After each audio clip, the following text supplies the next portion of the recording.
Happening, folks? Welcome back to Celtic Fans TV. It's time for the starting 11 prediction for tomorrow's game at home against Livingston. It is the penultimate home league game of the season, believe it or not. This season, for all it's been a disaster, has flown by, dragged in and flown by at the same time. I can't believe this is the second last home game. We've obviously all been waited with bated breath this week on a managerial update. It hasn't arrived. It looks like we're in a sort of waiting game with Eddie Howe now. If you remember back to last week, I made the video and all the talk last Friday night, Saturday morning, was that it was all but a done deal. It was going to officially get announced early this week. That was put back on Monday, and then on Tuesday or Wednesday it was still going to get announced this week. And then as the weeks went on, it's just drifted to the point where nobody knows what's happening now. To me, it seems strange to be last week, everything moving 100 miles an hour, looking like it was going to get confirmed, and then this week, basically nothing. There's a lot of talk about the structural changes. We obviously want to bring in a director of football by all accounts. Eddie Howe, again, by all accounts, looks like he wants to bring in Richard Hughes, who he's worked with before, who he knows, who he'll probably trust. And I don't know if that is the issue. The reality is, not many of us, if any, know exactly what is going on with the negotiation, why it's kind of slowed down. That could be it. It could be the director of football issue, and I can see both sides of that argument. Should Celtic just throw out their plans for Eddie Howe, or should we miss out on Eddie Howe to bring in someone as a director of football? It's short-term versus long-term almost, in my opinion, because short-term, it'd be brilliant to get Eddie Howe in, but then where does that leave you? Back to square one if he ends up leaving for another job 2 or 3 years in. I understand both points of view. Again, I'm torn. I think all we can do is wait and hope that there's good news on the horizon, but I don't expect it to be soon now with the way things have developed this week. Looking ahead to tomorrow then, Livingston come into this one sitting 5th in the table. They're on 44 points. They've won 12, drawn 8 and lost 13 of their league games this season. In the last 5 in all competitions, they've had 2 victories, 2 defeats and 1 draw. Obviously, the 3-2 game being the first home game against Livingston this season, that was just before the cracks really started to show.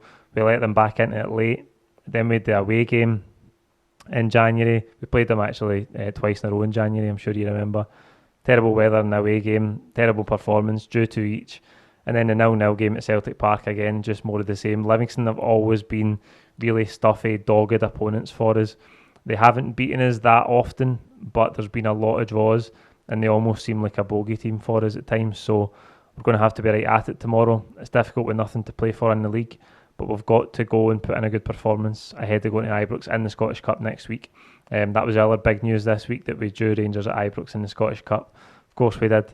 I actually think it's a good tie, because we either go there, perform and beat them, and then we're in a great shout to win the cup, or if we do get defeated at Ibrox, then the season is totally over. There's nothing to drag it on any longer. We can just start looking towards the summer. Again, last week against Falkirk, similar performance to all under John Kennedy. Ball movement good at times, chance creation good, a lot of shots on goal, some better than others, but the finishing just dreadful at times. We end up winning the game comfortably. I hope to get a similar performance tomorrow, but with better finishing. I think that is really all that's been missing, that clinical, ruthless edge in these performances, because if we'd been anything like that, if we'd been ruthless with these chances in any of the last 2 or 3 games, we would have won them all really comfortably. So that's what we've got to overcome tomorrow. In goals, I think it will be Scott Bain. I don't think there's any surprises there. I expect a back 4 again with John Joe Kenny, Stephen Welsh, Christopher Aya and Diego Laxalt at left back. In midfield, I've got a feeling it will be similar to last weekend. I think Scott Brown will start alongside Callum McGregor, obviously. And then in front of them, David Turnbull will play in the 10. Last weekend against Falkirk, we've seen this situation with Rogic, Christie and Turnbull all starting. Now that's never worked for me this season. I don't think you can have 3 players who are so similar playing in the team at once. They're all number 10s. They would all like to be number 10s. Christie maybe playing off the right hand side at times. Rogic floating about. You've got Turnbull there as well. It just doesn't work. Those 3 players are far too similar for me. And I know there's this theory that you just want to get all your best players in the team. I don't agree with that at all, and we've talked about that at different times this season and in Neil Lennon's tenure. You've got to get players in their correct positions. So I don't think we're going to see that tomorrow. I hope we don't see those 3 number 10s in the starting 11.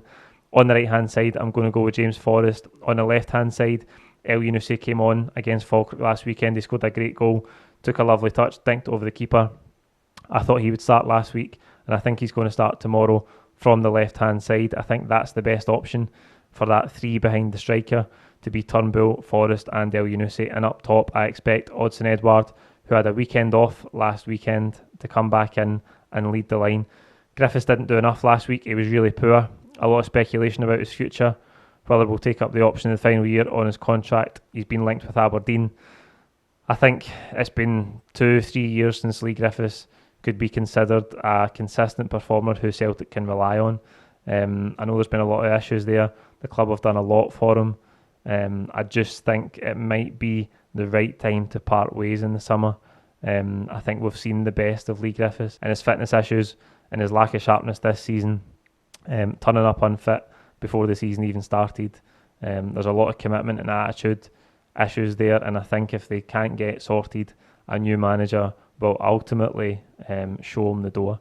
So that's the team that I think we'll see start the game tomorrow. Like the video, comment your own thoughts below. Don't forget to subscribe if you haven't already. We'll see you tomorrow after the game for all of the full-time reaction as normal. Don't miss it. Cheers.